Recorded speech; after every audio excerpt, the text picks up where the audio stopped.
नेहा के मुंह से निकली वो पराई आवाज जैसे हवेली की दीवारों से टकराकर गूंजने लगी। यह हवेली अब मेरी है।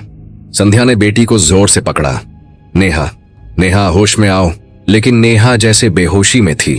उसकी आंखें आधी खुली, पुतलियां ऊपर को घूमी हुई और होंठ हिलते जा रहे थे, मगर वो जो कह रही थी वो भाषा हिंदी नहीं थी। कोई अजीब बेतरतीब मंत्र जैसी ध्वनि थी। राजीव उसे उठाकर कमरे से बाहर ले आया और पानी के छींटे मारे। नेहा की आंखें अचानक खुलीं। वह कांप रही थी। उसकी सांसें तेज हो चुकी थीं। पापा, वो अंधेरे में बैठी थी, मुझे पकड़ लिया था, मुझे जाने नहीं दे रही थी। राजीव ने उसे सीने से लगा लिया। संध्या दीवार के पास खड़ी थी।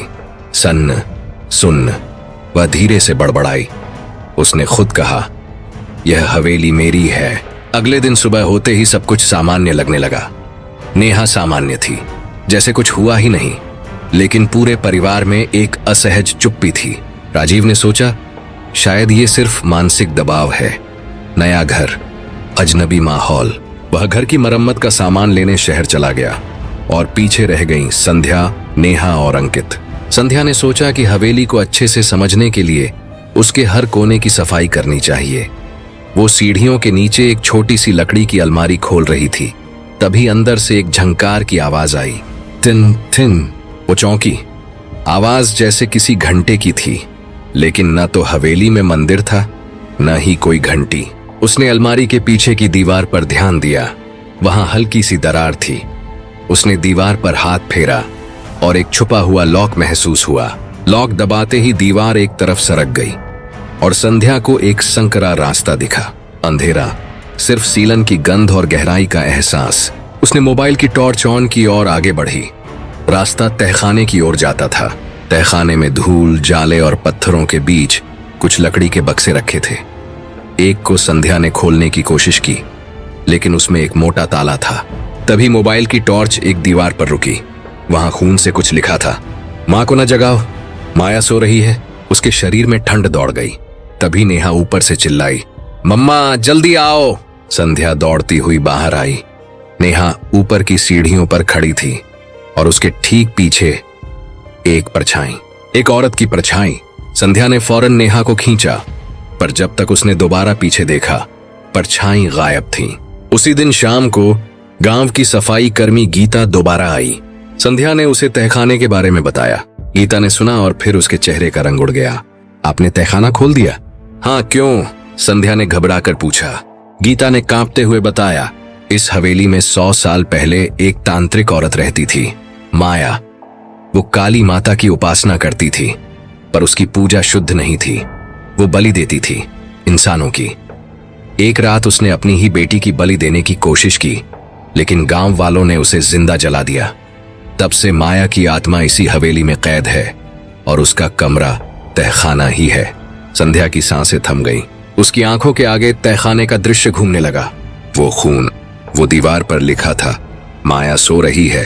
गीता बोली, अगर माया जाग गई तो आप सब बचेंगे नहीं। रात के करीब 2 बज चुके थे। चारों तरफ सन्नाटा पसरा हुआ था। राजीव अभी तक वापस नहीं लौटा था।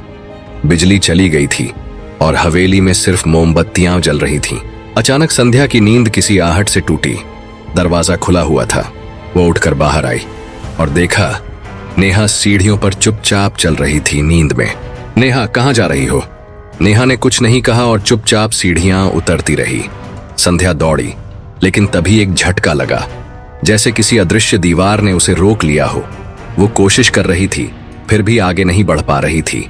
नेहा तहखाने की ओर जा रही थी, उस दरवाजे की ओर जो अब खुला हुआ था। वहां से अंधेरे में से एक धुंधली आकृति बाहर आ रही थी। लंबे बाल, झुका हुआ सिर और पैरों में उल्टी दिशा के निशान। संध्या चीख पड़ी, नेहा।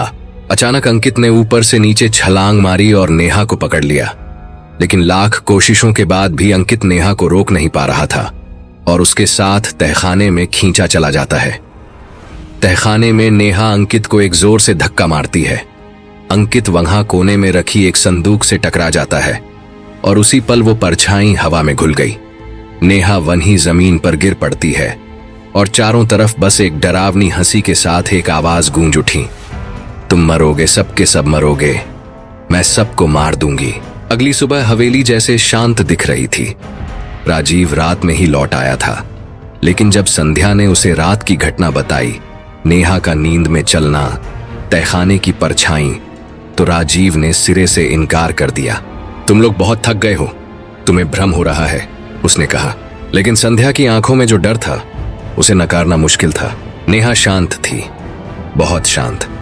उसके चेहरे पर अजीब सी गंभीरता आ गई थी, जो एक 5 साल की बच्ची के लिए असामान्य थी। उसने सुबह होते ही कहा, मम्मा, दीदी आज फिर आई थी। उसने कहा, आज हम छुपन छुपाई खेलेंगे। संध्या का दिल जोर से धड़कने लगा और वो नेहा से पूछती है, कौन दीदी? नेहा जवाब देते हुए कहती है, वो जो सफेद फ्रॉक पहनती है, बहुत प्यारी है। वो कहती है कि आप बहुत अच्छी हो, इसलिए वो आपके पास रहना चाहती है। संध्या ने गांव के मंदिर के पुजारी जी को बुलाने की ठानी। पुजारी जी, जिनका नाम था त्रिपाठी जी, लगभग 70 साल के थे, लेकिन चेहरे पर तेज था। जब वो हवेली के गेट तक पहुंचे, उन्होंने रुककर हवेली को देखा और तुरंत पीछे हट गए। माफ कीजिए बहू, मैं अंदर नहीं जा सकता। क्यों? आप तो देवी के पुजारी हैं, संध्या ने आश्चर्य से पूछा। पुजारी जी ने गहरी सांस ली। मैं देवी का सेवक हूं, लेकिन ये जगह, ये हवेली किसी और की जागीर है। किसकी? माया की। वो अब देवी नहीं, भोगिनी बन चुकी है। वो तुम्हारी बेटी में समा सकती है, उसे अपना बना सकती है। मैं अंदर नहीं आ सकता, पर एक उपाय है। उन्होंने एक लिफाफा दिया। उसमें एक काले धागे की माला और एक कागज था, जिस पर कुछ संस्कृत मंत्र लिखे थे। इस माला को बच्ची के गले में पहना देना और रात को ये मंत्र पढ़ते रहना, तब तक जब तक चंद्रमा पूर्ण न हो जाए। उसी रात हवा का तेज झोंका आता है। अंकित उठता है और हवेली के आंगन में अकेला खड़ा हो जाता है। चारों ओर अंधेरा। अचानक एक बच्ची की हंसी सुनाई देती है, वही जो अक्सर रात में गूंजती है। हंसी के साथ एक परछाई सामने आती है। वो नेहा की शक्ल में है, लेकिन उसकी आंखें पूरी काली हैं। भैया, छुपन छुपाई खेलोगे? अंकित डर से पीछे हटता है, लेकिन पीछे दीवारें बंद हो जाती हैं। परछाई फिर कहती है, तुमने मेरी हड्डियां छुई थीं, अब तुम मेरे हो। अचानक जमीन पर एक तांत्रिक चक्र बन जाता है, जिसमें से कई हाथ निकलते हैं और अंकित को खींचने लगते हैं। उसी पल अंकित की नींद टूटती है और वह उठ के बैठ जाता है। वह पसीने से तरबतर है और बिस्तर के ठीक सामने नेहा खड़ी है, बिखरे बाल और डरावनी मुस्कान के साथ कह रही है, भैया, सपना कैसा था? ये सुनते ही अंकित बहुत डर जाता है और भागकर संध्या के पास चला जाता है। अब हवेली में हर दिन कुछ नया होने लगा था। कभी दीवारों से खरोंचने की आवाजें आती, कभी रात में कोई दरवाजा खुद ब खुद खुल जाता। संध्या को रसोई में बर्तन गिरते सुनाई देते, लेकिन वहां कोई नहीं होता। एक बार तो जब वो नहाने गई, उसने शीशे में अपनी जगह माया का चेहरा देखा। वही काली आंखें, वही भयानक मुस्कान। उसने माला कसकर पकड़ी और मंत्र पढ़ने लगी। धीरे धीरे आवाजें बंद हो गईं, लेकिन अब हवेली की दीवारें खुद से कुछ बोलने लगी थीं, जैसे वो जिंदा हो गई हों। एक दिन अंकित को तहखाने के एक कोने में एक पुरानी संदूक मिली। उसमें किताबें थीं, तांत्रिक ग्रंथ और एक पुरानी डायरी। डायरी की पहली पंक्ति पढ़ते ही उसकी रीढ़ में सिहरन दौड़ गई। मैं माया हूं, मैंने मृत्यु को हराया है। डायरी में लिखा था कि माया ने अपनी आत्मा को हवेली की दीवारों में बांध दिया है, और जब कोई शुद्ध आत्मा हवेली में कदम रखता है, यानी बच्चा, तो उसकी आत्मा उस शरीर में समाने लगती है। डायरी की आखिरी पंक्ति थी, अब मैं इस हवेली की आत्मा हूं, जो मेरे पास आएगा वो मुझ में समा जाएगा। अंकित ने तुरंत डायरी मां को दी। संध्या अब समझ चुकी थी, नेहा माया का अगला शरीर बनने जा रही है। उसी रात हवेली में तेज हवाएं चलने लगीं, जैसे तूफान आ गया हो। नेहा बिस्तर पर लेटी थी, लेकिन उसकी आंखें खुली हुई थीं और मुंह से वही अजीब तांत्रिक मंत्र निकल रहे थे। राजीव, संध्या और अंकित सब उसे घेरे खड़े थे। संध्या मंत्र पढ़ती रही जो पुजारी ने दिया था। नेहा चिल्लाने लगी, उसका शरीर कांपने लगा। अचानक एक जोरदार बिजली कड़कती है और हवेली की दीवारें दहाड़ उठती हैं। मैं जाग गई हूं, माया अब मुक्त है। सभी खिड़कियां अपने आप बंद हो जाती हैं और फर्श पर खून से बने चिन्ह चमकने लगते हैं। तभी नेहा उछलकर संध्या की छाती पर बैठ जाती है और दोनों हाथों से उसका गला दबाने लग जाती है। संध्या पूरा जोर लगाकर भी खुद को नहीं छुड़ा पा रही थी। नेहा अब कोई छोटी बच्ची नहीं बल्कि कोई शैतान लग रही थी। संध्या अपना गला छुड़ाने की कोशिश करते हुए कहती है, नेहा होश में आओ, मैं तेरी माँ हूं। नेहा एकदम संध्या की आंखों में देखती है और एक शैतानी मुस्कान हंसती है। नेहा की आंखें अब पूरी काली हो जाती हैं। वो हवा उठने लगती है और बहुत ही भारी आवाज में बोलती है, माँ अब तू नहीं, मैं हूं अब तुम सबकी माँ। तहखाना खुलने की खबर सुनकर क्या करेंगे गांव वाले? आखिर क्या है हवेली का श्रापित होने का कारण, और क्या था उस संदूक में जिसे छूते ही वो परछाई गायब हो गई? अगला पड़ाव होगा और भी खतरनाक। देखिए कहानी का अगला एपिसोड पावर ऑफ स्टोरीज पर।